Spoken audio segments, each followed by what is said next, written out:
ఉద్దానంలో kidney వ్యాధిగ్రస్తుల మృత్యు ఘోష రాష్ట్ర ప్రభుత్వానికి పట్టదా? ఇదేనా మీరు చేసిన అభివృద్ధి అని ప్రభుత్వాన్ని నిలదీసిన సిపిఎం జిల్లా కార్యదర్శి గోవిందరావు ఉద్దానం కిడ్నీ వ్యాధులకు కారణాలు పరిశీలించడానికి అంతర్జాతీయ నిపుణులతో కూడిన బృందానికి వెంటనే ఏర్పాటు చేయాలని డిమాండ్ చేశారు. నమస్కారం. ఈ రోజు ఉద్దాన ప్రాంతంలో కిడ్నీ వ్యాధిగ్రస్తుల మృత్యు ఘోష ఈ ప్రభుత్వానికి పట్టడం లేదని చెప్పి ఇవాళ మేము ఈ ప్రభుత్వాన్ని ప్రశ్నిస్తున్నాం. అంతేకాదు ఈ రోజు గతంలోన కిడ్నీ వ్యాధులు ఉన్నాయని చెప్పి ఇక్కడ రీసెర్చ్ అండ్ ఆసుపత్రి అదే డయాలసిస్ కేంద్రాన్ని నిర్మించినారు. అందులో 60 డాక్టర్ పోస్టులు కదా ఈ రోజు కూడా డాక్టర్ పోస్టులు పూర్తిగా భర్తీ చేయలేదు. 60 డాక్టర్ పోస్టులకి 40 డాక్టర్ పోస్టులు ఖాళీగా ఉన్నాయి. అదిగో మిగిలిన సిబ్బంది అంతా కూడా కాంట్రాక్ట్ పద్ధతిలో ఉన్నారు. అందులో ఉండే డయాలసిస్ కేంద్రాన్ని నెఫ్రోప్లస్ కి ఇవాళ ప్రైవేటీకరణ చేయడంతో ఇవాళ సరైన వైద్యం అందలేదు, సరైన మందులు అందకుండా అనేక మంది కిడ్నీ వ్యాధి కోసం ఈరోజు చనిపోతారు. దీని పర్పస్ ఏంటి? రీసెర్చ్ కేంద్రాన్ని పెట్టి ఈ రోజు ఈ ప్రాంతంలో వ్యాధులు ఎందుకు వస్తాయి, దాని నివారణ ఎట్లా చేయాలని చెప్పి రీసెర్చ్ కేంద్రాన్ని ప్రారంభిస్తే రీసెర్చ్ కేంద్రానికి సంబంధించి ఏ ఒక్కరిని కూడా నియమించలేదు. ఇది తీవ్రమైన నిర్లక్ష్యం ప్రభుత్వం. ఇదే మీరు చేస్తున్న అభివృద్ధి అని చెప్పి మేము అడుగుతున్నాం. ఇది మీరు ఎందుకు చేయడం లేదని చెప్పి మేము ప్రశ్నిస్తాం. ఈ రోజు ఇంత మృత్యు ఘోష కిడ్నీ వ్యాధులు పడుతుంటే కేంద్ర మంత్రి రామ్మోహన్ రెడ్డి గారికి ఇది పట్టదా మేము ప్రశ్నిస్తలుచుకున్నాం.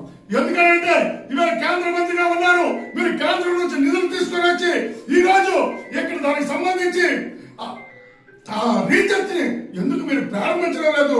ఇది అభివృద్ధి కాదా అని మేము ప్రశ్నిస్తున్నాం. అంతేకాదు గతంలో డయాలసిస్ కి వచ్చే పేషెంట్లందరినీ 108 లో తీసుకొని వచ్చేవారు.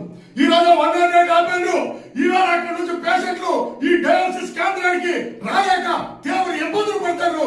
ఎందుకు మీరు 108 ఎత్తారు? ఇప్పుడు దీన్ని పునరుద్ధరించాలని చెప్పి మేము సిపిఎం పార్టీగా మేము డిమాండ్ చేస్తాం. అంతేకాదు గతంలో డయాలసిస్ వస్తే ఫ్రీగా జరిగింది. ఈ రోజు డయాలసిస్ కేంద్రానికి వస్తే 1600 రూపాయలు కిట్ పట్టుకొని ఇవాళ ఇక్కడ రావాల్సి పడిగాపులు కాయవలసి వస్తుంది. దానికి సంబంధించి పూర్తి స్థాయి పెట్టలేవు. దానికి సంబంధించిన డయాలసిస్ సంబంధించి కూడా ఏర్పాట్లు అంతేకాదు గతం నుంచి కూడా చెప్పాం. ఈ ఉత్తర ప్రాంతంలోనా అన్ని పిహెచ్లోనా మీరేమో డయాలసిస్ కేంద్రాలు పెట్టాలని చెప్పాం. ఇవాళ అక్కుపల్లిలో పెట్టడం. ఈ రోజు 30 కిలోమీటర్ల దూరం నుంచి సముద్ర తీర ప్రాంతం నుంచి డయాలసిస్ కి వచ్చి వెళ్ళడమంటే ఎంత తీవ్రమైన సమస్య చెప్పండి. ఈ ప్రభుత్వం ఎందుకు పట్టించుకోదు అని చెప్పి మేము అడుగుతున్నాం. ఈ ముంచు ఘోష ఈ ప్రభుత్వానికి వినిపించడం లేదా అని మేము అడుగుతున్నాం. మీరు అభివృద్ధి కోసం చెప్తారు. అంతేకాదు సుజలదారుతో మీరేమో ఉత్తర ప్రాంతంలో కిడ్నీ బాధిత గ్రామాల్లో మంచినీరు ఇవ్వాలని చెప్పి ఈ పథకం ఉంటే ఇప్పుడు కూడా అన్ని గ్రామాలకి ఆ మంచినీరు అందరూ లేదు. గుక్కుడు మంచినీరు ఎవరన్నాడు?